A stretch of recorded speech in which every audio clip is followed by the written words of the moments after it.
வாங்க இந்த carrot coenzyme q10 எப்படி பண்ணுறது நம்ம பார்க்கலாம். ஃபர்ஸ்ட் வாட்டர் ஃபேஸ் நம்ம மெஷர் பண்ணிக்கலாம். இதில் டிஸ்டில் வாட்டர் நான் 78% நான் ஆட் பண்ணிக்கிறேன். டிஸ்டில் வாட்டர் பதிலாக நீங்கள் ரோஸ் வாட்டர் இல்லைனா வேறு ஏதாவது ஹைட்ரோசல்கோட் நீங்கள் ஆட் பண்ணிக்கலாம். நெக்ஸ்ட் நான் ப்ரொப்ளின் கிளைகால் ஆட் பண்ணுறேன். ப்ரொப்ளின் கிளைகால் உங்ககிட்ட இல்லைன்னா கிளிசரின் கூட நீங்கள் ஆட் பண்ணிக்கலாம்.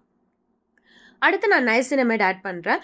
நைசினமைட் உங்ககிட்ட இல்லைன்னா இதுக்கு நீங்கள் டிஸ்டில் வாட்டர் சப்ஸ்டியூட் பண்ணிக்கலாம்.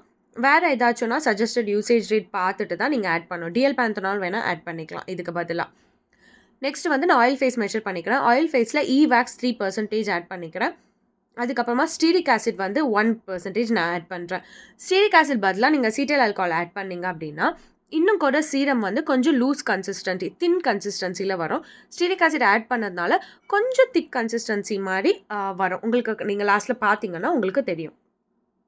அதுக்கப்புறமா நான் வந்து கோஎன்சைம் q10 இது ஆக்சுவலி வந்து வாட்டர் சால்யூபிள் தான். பட் நான் ஆயில் ஃபேஸில் ஆட் பண்ணிவிட்டு நீங்கள் வந்து உங்களோட கோஎன்சைம் q10 வந்து வாட்டர் சால்யூபிளாக ஆயில் சால்யூபிளான்னு பார்த்துட்டு அந்த ஃபேஸில் நீங்கள் ஆட் பண்ணிக்கலாம். இது ஹீட் சென்சிட்டிவ் கிடையாது. ஸோ தாராளமாக நீங்கள் ஹீட் பண்ணிக்கலாம். இதில் வந்து நான் ஆல்மண்ட் ஆயில் நெக்ஸ்ட் நான் ஆட் பண்ணேன். ஆல்மண்ட் ஆயில் பதிலாக நீங்கள் வேறு எந்த ஆயில் கூட நீங்கள் ஆட் பண்ணிக்கலாம். இதை ரெண்டுத்தை வந்து நீங்கள் இப்போ டபுள் பாய்லரில் வச்சு நல்லா மெல்ட் பண்ணிவிட்டு அதுக்கப்புறமா வாட்டர் ஃபேஸை தூக்கி ஆயில் ஃபேஸில் நம்ம போர் பண்ணிக்க போகிறோம். இது வந்து அது எமல்சிஃபைடு சீரம் தான் இது. ஸோ இதனால் தின் கன்சிஸ்டன்சி நல்லாயிருக்கும். ஈஸியாக ஸ்கின்ல அப்சர்வ் ஆகிறதுனால இந்த ஃபார்முலேஷன் உங்களுக்கு ரொம்ப பெஸ்ட்டாகவே இருக்கும். ஸோ இதை நல்லா மிக்ஸ் பண்ணிவிட்டு இந்த மாதிரி ஹேண்ட் மிக்சரில் இது வந்து நான் ஸ்மால் பேட்சில் பண்ணுறேன். சின்ன பேட்சில் பண்ணுறதுனால இந்த ஹேண்ட் மிக்சரில் நான் பண்ணுறேன். ஹேண்ட் பிளெண்டர் வந்து பெரிய பேட்சுக்கு கொஞ்சம் நல்லாயிருக்கும். ஸோ இதை நல்லா பிளெண்ட் பண்ணிவிட்டு இது கூல் ஆனதுக்கப்புறமா நம்ம கூல் டவுன் ஃபேஸ் இன்க்ரீடியன்ஸை நம்ம ஆட் பண்ணிக்கலாம்.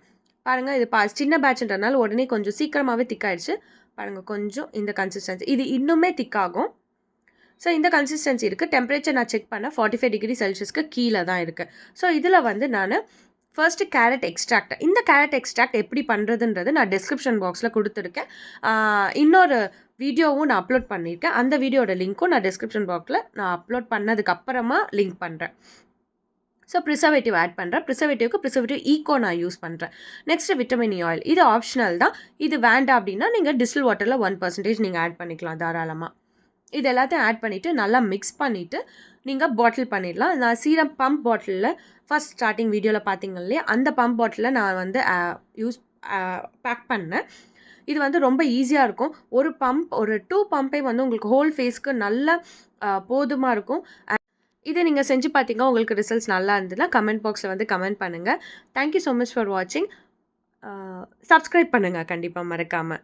தேங்க்யூ ஃபார் வாட்சிங். பாய்.